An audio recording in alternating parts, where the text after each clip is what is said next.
আসসালামু আলাইকুম। আমি নওগাঁ জেলা ধামরাট উপজেলা থেকে এসেছি। আপনারা জানেন যে বাংলাদেশ প্রাথমিক শিক্ষক সমিতি শিক্ষকদের মধ্যে সবচেয়ে অবহেলিত সহকারী শিক্ষক।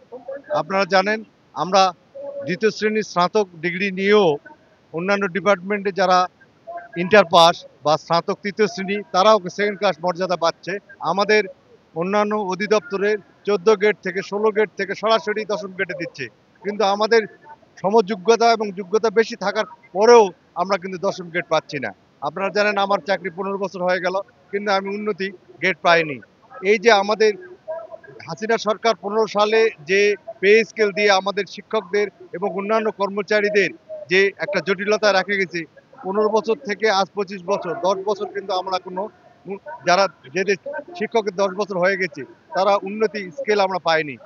তাই আমরা আমাদের এবং অন্যান্য আপনারা জানেন হাই স্কুলে বা কলেজে যদি প্রধান শিক্ষক অথবা প্রিন্সিপাল নিয়োগ হয়, তারা অভিজ্ঞতা ছাড়া কিন্তু নিয়োগ হয় না।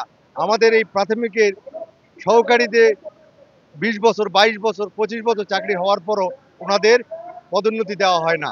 এই যে আমাদের একটা জটিলতা, বিসিএস নন ক্যাডার থেকে সহকারী শিক্ষকের পদোন্নতি না দিয়ে ওনাদের প্রধান শিক্ষক করা হচ্ছে। এই যে আমরা ৩টা দফা দাবি নিয়ে, যুক্তির দাবি নিয়ে আমরা ১০ম গেটে আন্দোলন করছি। এই আন্দোলনে আপনারা মিডিয়া যারা আমাদের সহযোগিতা করছেন, আপনাদের অসংখ্য ধন্যবাদ। আমাদের দাবি ইনশাল্লাহ না হওয়া পর্যন্ত আমরা এই শহীদ মিনার ত্যাগ করব না। ধন্যবাদ সবাইকে। আপনাদের কি সরকারের পক্ষ থেকে এই দাবি দেওয়ার ব্যাপারে কোনো আশ্বস্ত করেছেন? আমার জানা মতে এখন পর্যন্ত কোনো আমরা ওইরকম আশ্বস্ত করিনি। আমাদের ৫ জন সহকারী শিক্ষককে গ্রেপ্তার করেছিল। কিছুক্ষণের মধ্যে কিছুক্ষণ আগে ওনাদের মুক্তি দিয়েছে নিঃশর্ত। এজন্য আল্লাহর কাছে শুকরিয়া আদায় করি। যতক্ষণ আমাদের দাবি আদায় হবে না, ততক্ষণ পর্যন্ত আমরা শহীদ মিনার ত্যাগ করব না। ধন্যবাদ আপনাকে। ধন্যবাদ আপনাকে খবর অনুসন্ধানে সাক্ষাৎকার দেওয়ার জন্য। স্যার, আপনি কিছু যদি বলতেন আপনাদের ধন্যবাদ। খবরের অনুসন্ধান আমরা গত শনিবার থেকে ১০ম গেট আন্দোলন সহ ৩ দফা দাবি বাস্তবায়নের জন্য আমরা কেন্দ্রীয় শহীদ মিনারে উপস্থিত হয়েছি।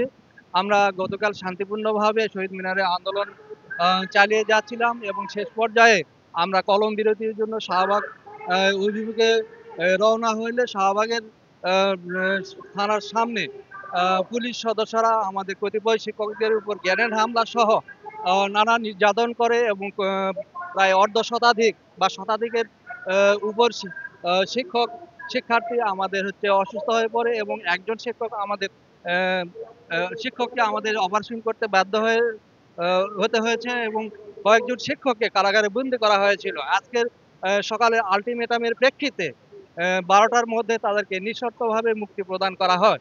আমরা দীর্ঘদিন যাবৎ আমরা ১০ম গেটের আন্দোলন চালিয়ে আসতেছি। এরই ধারাবাহিকতায় গতকাল আমাদের আন্দোলন এবং কর্মসূচি ছিল এবং এই আন্দোলন আমাদের অবস্থান আন্দোলন যতদিন না পর্যন্ত আমাদের এই ৩ দফা দাবি বাস্তবায়ন আহ, না হচ্ছে আমরা এই কর্মস্থল ত্যাগ করব না। আমরা আশাবাদী যে আমরা এই আন্দোলনে আমরা সফল হব এবং ৩ দফা দাবি বাস্তবায়ন করেই আমরা যাব।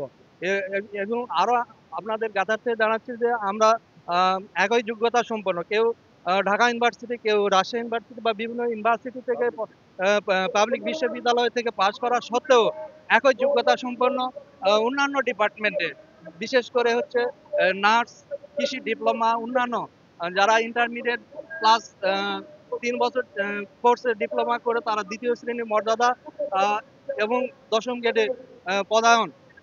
আবার গত পরশু দিন আমাদের অধিদপ্তরে অর্থাৎ ১৭তম গেট থেকে কিছু কর্মচারীকে ১০ম গেটে পদায়ন করা হচ্ছে। অথচ আমরা মাস্টার ডিগ্রিধারী শিক্ষকরা আমরা দীর্ঘদিন ধরে এই যে ১০ম গেটের দাবি করে আসতেছি, এই বিষয়ে আমাদের অধিদপ্তর এবং সরকার কর্ণপাত করতেছে না। তা আশা করা যায় আমরা যে আন্দোলনে আসছে, এই আন্দোলন আমরা ৩ দফা আমাদের যে আন্দোলন বা দাবি, এই আন্দোলন বাস্তবায়ন করে আমরা ঘরে ফিরবো। ধন্যবাদ আপনাদেরকে।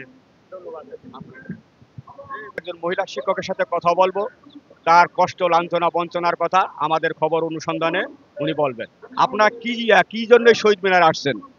আমরা এখানে আমাদের ১০ম গেট দাবির বাস্তবায়নের জন্য আমরা এই শহীদ মিনারে এসেছি। আসলে আমি একজন শিক্ষক, দেখছেন তো আমার ৩টা বেবি। আমার ৩টা বেবিকে যদি কোনো সময় জিজ্ঞেস করি আমি যে তোমরা কি হতে চাও, ওরা অবশ্যই বলবে না যে আমি শিক্ষক হতে চাই। কারণ শিক্ষক আমরা তো তৃতীয় শ্রেণীর কর্মচারী, আমাদের নামের সাথে তো কর্মকর্তা নেই, কর্মচারী। এবং আমাদের অনেক ক্ষেত্রে দেখা গেছে যে ৩টা বেবিকে নিয়ে আমরা ১৩তম গ্রেডে আছি। আমাদের গ্রেডে যে স্কেল যে দেওয়া আছে যে বেতন, সেটা দিয়ে আমাদের ৩টা বেবির চাহিদা পূরণ সম্ভব হয় না। তাই আমরা যদি বেবিকে বলি, আমাদের স্বাদ আছে কিন্তু সাধ্য নেই। আর যার কারণেই আমরা এই শহীদ মিনারে এসেছি যে আমি এখন ৩য় শ্রেণীর কর্মচারী, কিন্তু আমি কিন্তু ইডেন মহিলা কলেজে একটা ইংলিশ অনার্স মাস্টার্স করে তারপরে এখানে জয়েন করেছি। তাহলে এখানে যারা যারা আসছে অবশ্যই ভালো, সবাই টপ লেভেলে আসছে। তাহলে আমাদের একজন সহকারী শিক্ষকের যে মনে করেন যে পরিমাণ যে সেকেন্ড ক্লাস বা ভার্সিটি থেকে আসছে, সেরকম শিক্ষকরা হেডমাস্টার তো একই রকম লেভেল নিয়ে আসছে। তাহলে আমরা কেন ৩য় শ্রেণীর কর্মচারী হিসেবে থাকবো? আর আমাদের এই দাবি নিয়েই আমি ৩টা বেবিকে নিয়ে চলে এসেছি। এই ইনশাল্লাহ আশা করি সরকার এবং সরকারের মাননীয় শিক্ষা উপদেষ্টা আপনাদের দশম গ্রেডের দাবি অবশ্যই মেনে নেবেন, এবং আপনাদের আসলে শিক্ষক সমাজ সবসময় লাঞ্ছিত থাকে। তারা শিক্ষা করার কারিগর, জাতির মেরুদণ্ড। আমরা সরকারকে খবরের অনুসন্ধানের পক্ষ থেকে জানাতে চাই, অচিরেই এই শিক্ষকদের দাবি মেনে নেয় এবং তারা সর্বসময়ের ভিতরে ক্লাসে ফিরে যাবে, এই প্রত্যাশাই করি। ধন্যবাদ আপনাকে।